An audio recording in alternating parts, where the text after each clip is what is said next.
adopté. Monsieur Douillet, vous êtes inscrit sur l'article 3. Merci Madame la Présidente.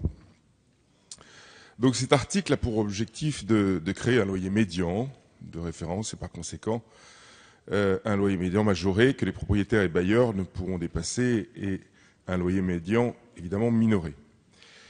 Alors selon le gouvernement, l'encadrement des loyers a pour objectif d'enrayer la hausse des loyers sur les zones d'urbanisation continue de plus de 50 000 habitants où existe un déséquilibre entre l'offre et la demande. Or ce plafonnement des loyers avec la mise en place d'un loyer médian de référence et d'un loyer médian majoré comme loyer plafond risque d'avoir des effets contre-productifs sur l'accès au logement. Tout d'abord, cela risque, et ça c'est une évidence, de décourager les propriétaires et les investisseurs et ou à investir dans ce marché locatif. Pour preuve, le 1er août 2012, le décret d'encadrement des loyers, la limitation de la possibilité pour un propriétaire de relever les loyers de son logement en cas de renouvellement de bail, ce décret que vous avez renouvelé le 31 juillet dernier, vous avez reconduit ce décret pour 1 an. Les chiffres sur les permis de construire sont éloquents quant à la contre-productivité de cette mesure. Au 2e trimestre 2013, il y a une baisse, on constate une baisse de 5,8% du nombre de permis de construire. Par rapport au 2e trimestre 2012, c'est une baisse de 14,1% du nombre de permis de construire. Au 2e trimestre 2013 toujours, la construction neuve a chuté de 15,6%.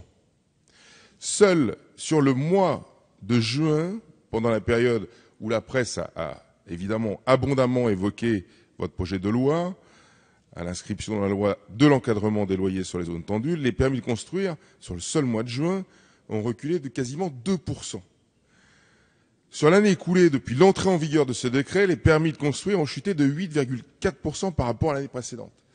C'est bien une preuve que l'encadrement des loyers est contre-productif et va aggraver, évidemment, la pénurie de logements et accentuer la crise du logement. Or, si plus personne n'investit, cela signifie évidemment qu'il n'y aura pas davantage de biens à louer sur le marché, mais au contraire, une stagnation, voire une diminution de l'offre locative. C'est bien ce que montre le chiffre que je viens de citer.